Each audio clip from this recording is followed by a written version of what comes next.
Hello, and welcome to Brokenomics, the year of 2023 in review, and a look ahead at some predictions for 2024. Right, so before I get into that, funny story. So it's Christmas week, and I'm sat at home enjoying myself, enjoying a flagon of whatever it is. Here we go, mead, my tipple of choice. So I'm sat here enjoying my flagon of mead, playing with a puppy, pretending to be impressed with the children's artwork, doing my customary Christmas jigsaw puzzle.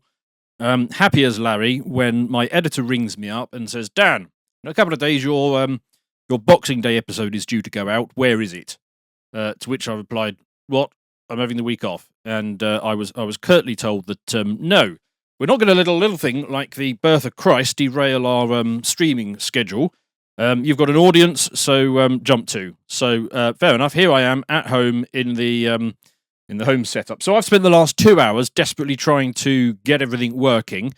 I have figured out, for those of you, I mean, some of you might actually be YouTubers, so you probably understand how this all works. But for those of you who aren't, you might think it's just plug in a bloody camera and get a mic and then off you go.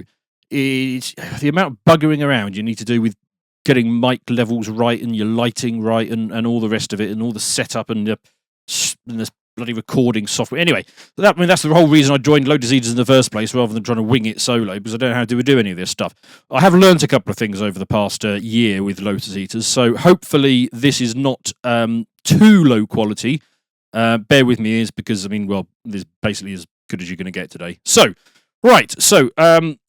I've had to come up with an episode, and I thought, yes, let's do the 2020 year in review, see where we are, how we got on with it.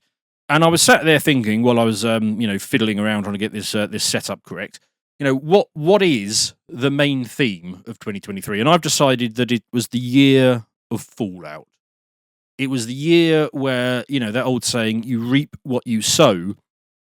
That is true for so many people this year, isn't it?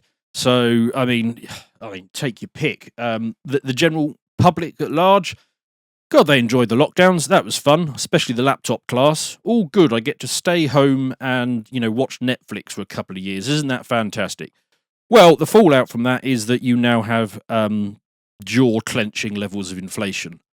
In fact, I saw this tweet from, let's see if we can call this up, this tweet from Rishi Sunak, who's very impressed with himself because he's pointing out, look, a year ago inflation was 11.1%. Well, actually, it was a lot higher than that if you use, the Trueflation stats, which are considerably more accurate.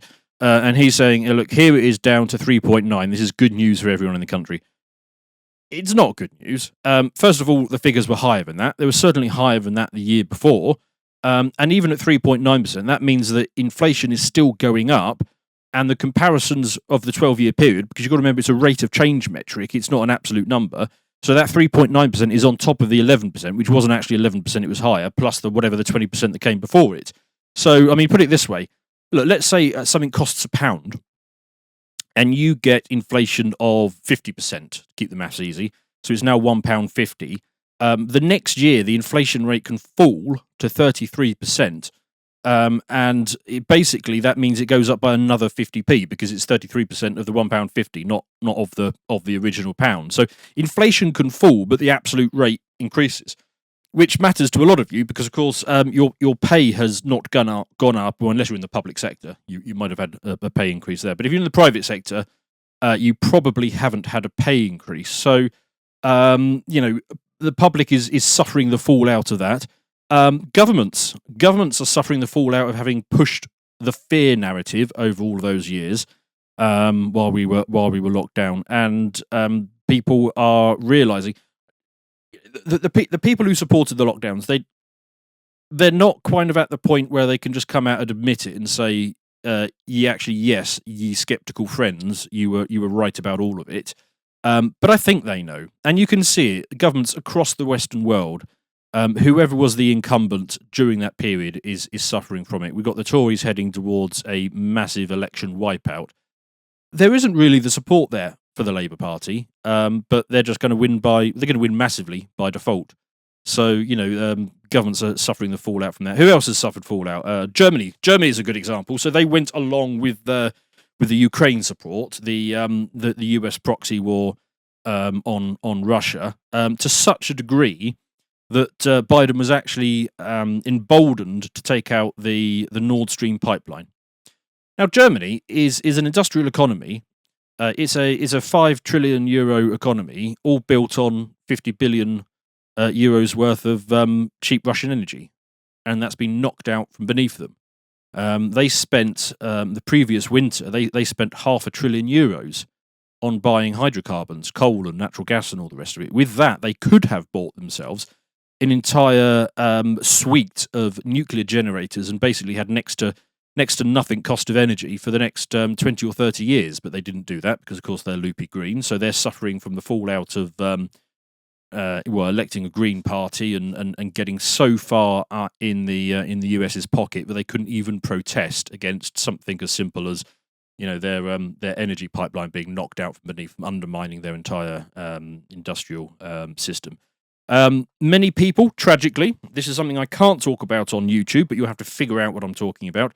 Speaking of which, if you do watch this on YouTube, I went and had a quick skim through the YouTube comments on the Brokenomics section. A lot of people, respond to these videos and say, "Oh yes, good, but you didn't mention this." Well, I do mention it on most of those topics. Whatever you're complaining about, you just don't watch the whole video. So go to lotuseaters.com and actually watch the whole video rather than just scrapping about on YouTube. Who else is suffering fallout? Biden. Well, God, where do you start with him? I mean, he's made so many mistakes. I'd need a separate video just to do that. But let's just pick one. He has run, well, the Democrats as a whole, they have run this divisive, process for so long now. Let's just pit men against women, whites against blacks, whoever against whoever to the greatest possible extent. Let's demonize our opponents to the point where they're literally taking mug shots of their main political opponent. And the result is that Trump is now, I think, something like 8 points in the lead. So, that and many other disastrous things that Biden has done, he's suffering the fallout from. Speaking of Trump, what fallout is he suffering from? Well, he's suffering from the fallout of having been, quite frankly, a bit bloody naive. He wasn't supposed to win in 2016. He sort of he got in through the back door on that one by being far more popular than the regime realised. He should have known that his agenda of not deferring to the establishment interests, not starting the new wars that they wanted, was going to make him a deep, deep enemy of the deep state. And he was terribly naive in not protecting himself against that, and he therefore kind of allowed the 2020 election. So he was naive, but I suppose he was new to politics, and hopefully when he comes back, if he's allowed to, he will not make so many mistakes and not be so naive with the political process and the deep state in his next term. Putin, while we're going around world leaders, I mean, he was desperately naive about the degree to which you can work with the West, the degree to which we're not democracies, are we? We're basically a cabal of elite interests, and he simply didn't appreciate that there is no doing a deal with the West. He should have realised that the settlement that they came to a while back was all a facade. So he suffered from that. Ukraine has obviously suffered from the fallout of being in the US's pocket to such an extent that they've basically become an instrument of the wishes of the deep state, the State Department certainly, and they have lost needlessly, utterly needlessly. It's absolutely tragic. Hundreds of thousands of it was young men, now it's old men. It might be women next. It could be kids after that. Whoever else they're going to constrict. The US State Department seems perfectly willing to fight to the last Ukrainian. So yeah, they are suffering the fallout from that. What else? Let's talk about the global American empire, the collective West, as it were. This is primarily the US, but also their backers, people like Britain as well. They're suffering from believing their own hype. They backed this Ukraine thing to the hilt.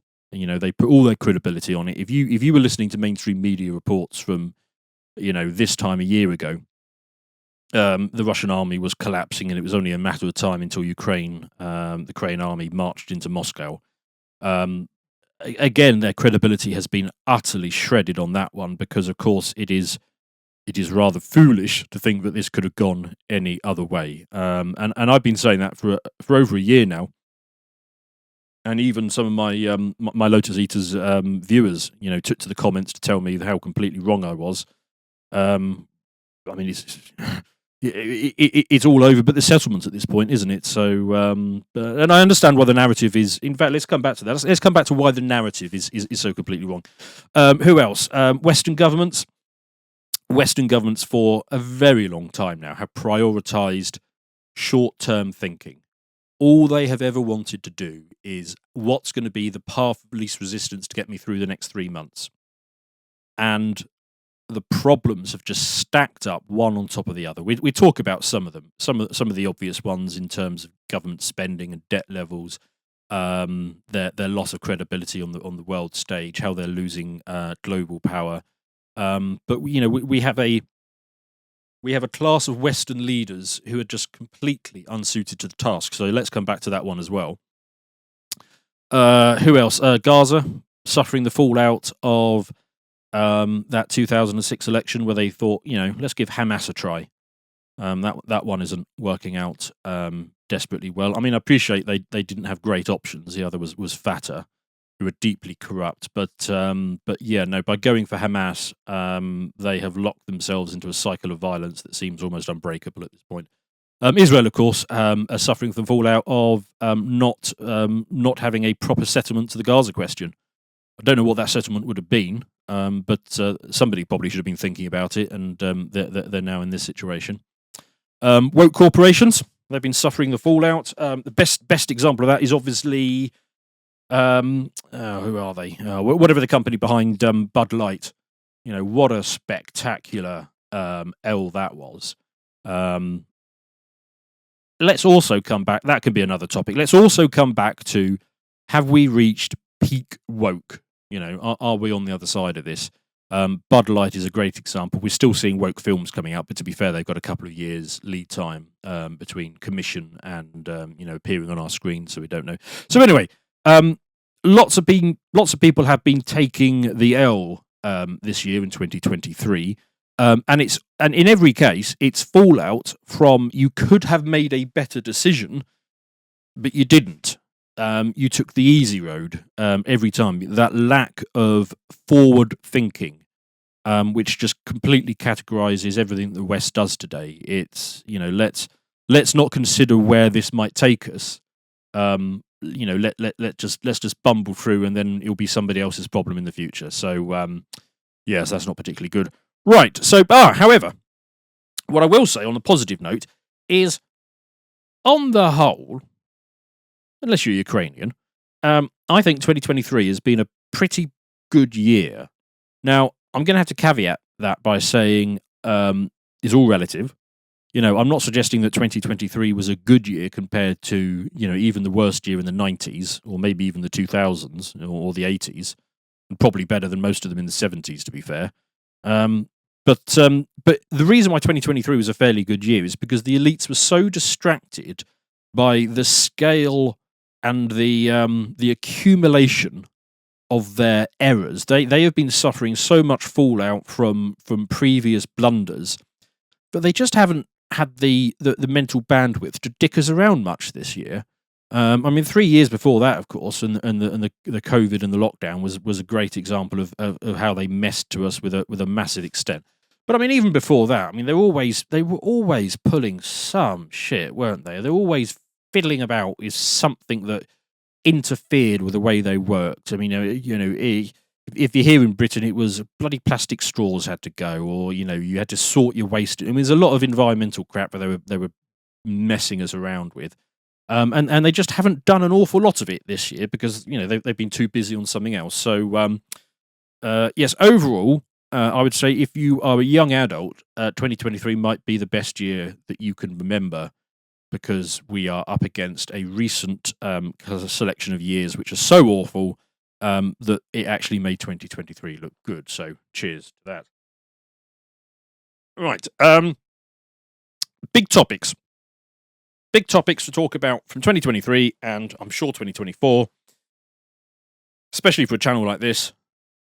The main thing, of course, has to be debasement. That is the name of the game at this point. We've got Western governments who are in massive debt. In fact, I got myself the stats. So, yeah, USA, UK, 100% debt to GDP. France, Canada, 130% debt to GDP. Italy, 170. Dear God. Japan, 300% debt to GDP. So, look, this is the big thing you need to bear in mind with what is happening in understanding the economy. Governments have a vast, vast amount of debt because they've, again, taken the path of least resistance at every opportunity. They've not dealt with the entirely predictable demographic problems, which is basically, we are running now total war level spending. So the level of spending we're doing at the moment, we have seen in the past, but only when we've been engaged in total war, when vast amounts of the economy are turned over to the pursuing that goal. But the total war we have now is, I'm not referring to any of the engagements around the world. I'm not talking about that. The total war that we have now, if you look at government spending, it's things like healthcare. So in the UK, it will be the NHS, or Medicare, or wherever it is. But it's healthcare, it's welfare, it's pensions, and increasingly the largest item on the government spending list is going to be inflation, interest payments now. So they have got themselves into this situation by getting to that. But the interesting thing about a war scenario, a total war scenario, is the war ends at some point. When is healthcare going to end? When is welfare going to end? When are pensions going to end? We are in this open-ended problem. So the debt levels are high and rising. The deficits are not going anywhere. So how can governments deal with that? I mean, I'll come back to that. Let's save that one for the end, actually, as a prediction for 2024 as to where we get to it. But the key takeaway for this section is going to be they have to debase. So what I'm talking about is inflation. Essentially, they need to make the money worth less, which will show up. It will manifest for you as inflation. Everything needs to be run through that filter. So disregard what the politicians and the media are telling you about what is going to happen next. We know what's going to happen next. They basically need negative real interest rates. They need inflation to be higher than the interest rates. According to that Rishi Sunak tweet, that is the case at the moment. If it's not really real, as we pointed out, but let's say inflation's at 4% and rates are whatever they are, like 5-6%. That's negative real rates. So the value of the debt that they hold is getting eroded in real terms. They are going to need more than that, though. And the whole question, the whole focus needs to be, what are they going to do to achieve it, and how is it going to affect you? And we will come on to talk about that more. But the key problem is, take the US, the Fed. They have a fundamental supply and demand problem. They need to churn out debt because, of course, they need to finance these programs which they cannot finance. But the natural demand for those debt instruments that they're putting out doesn't exist because there's just far, far too much of it.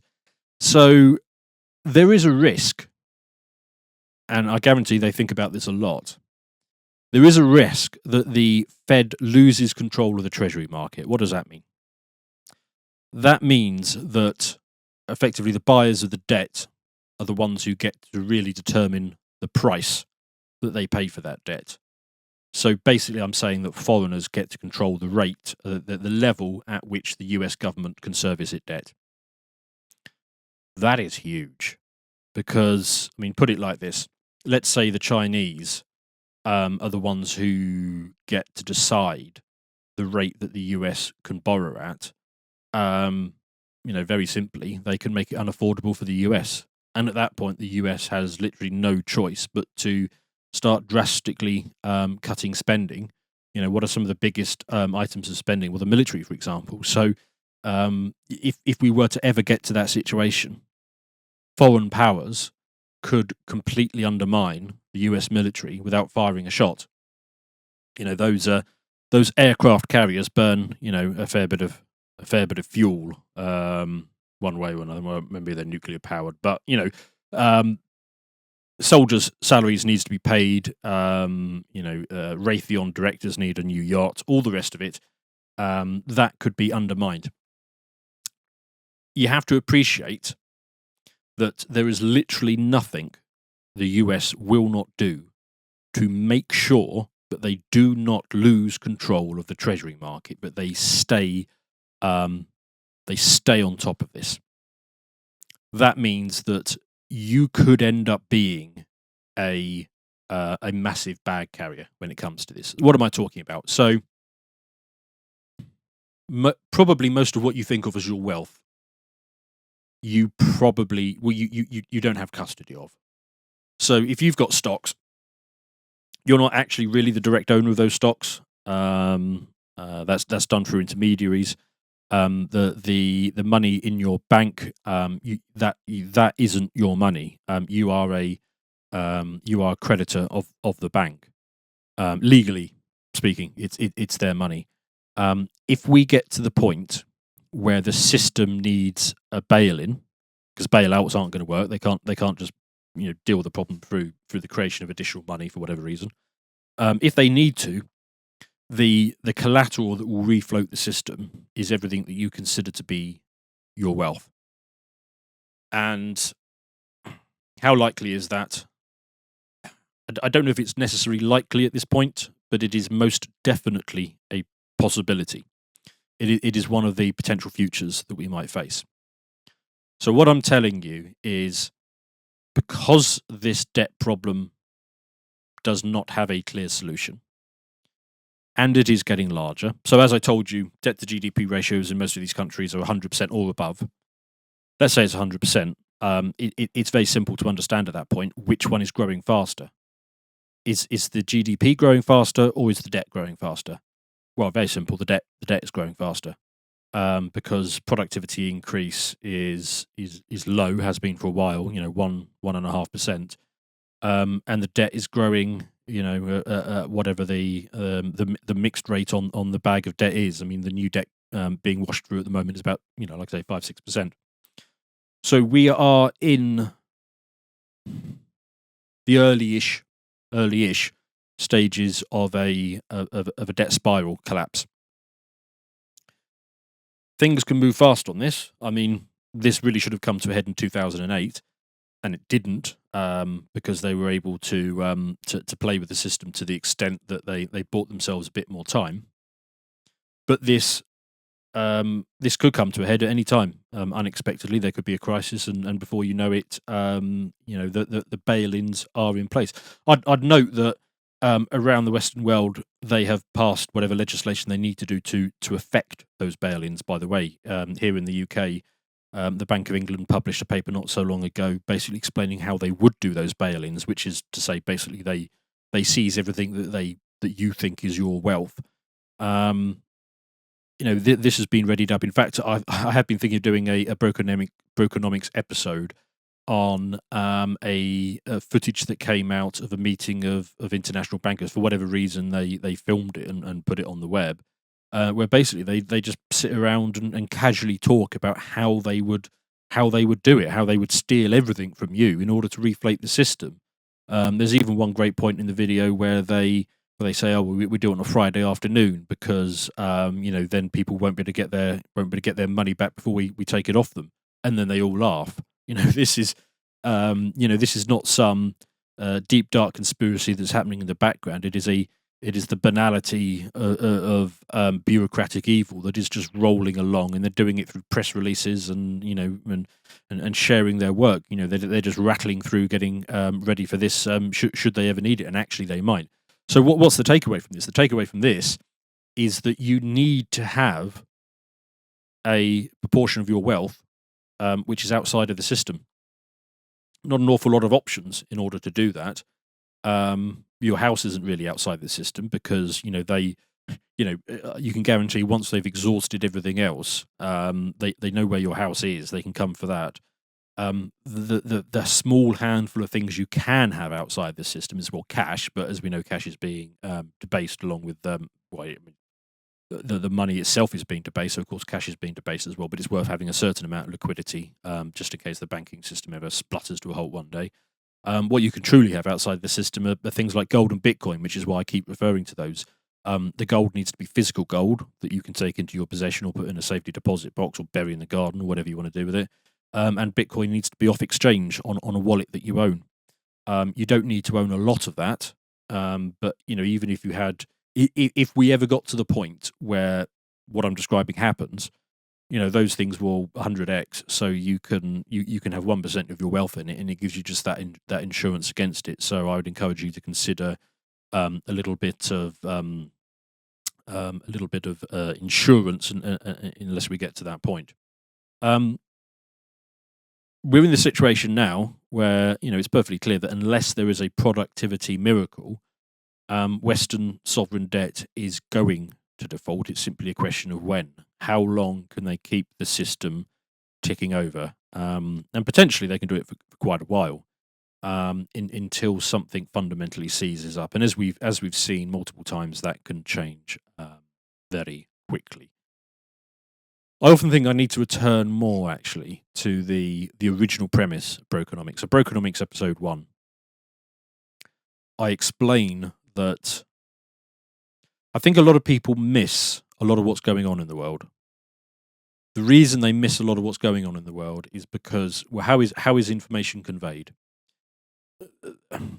There's two big ways. Let's talk about the two big ways. That one is through language. Obviously, information is conveyed through language.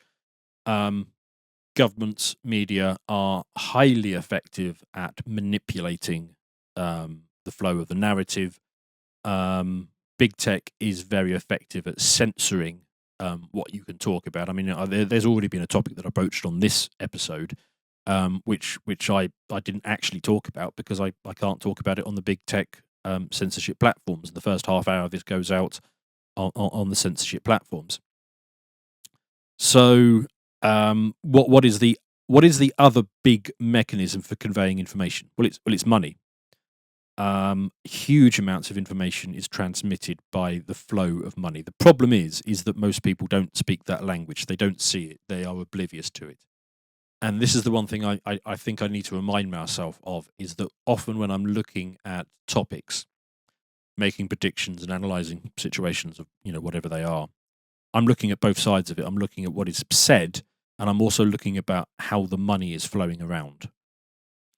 And most people are not seeing that second half, which is probably why I come along with so many heretical views, which a lot of even my own viewers argue with me about, and then a year later I'm proved right.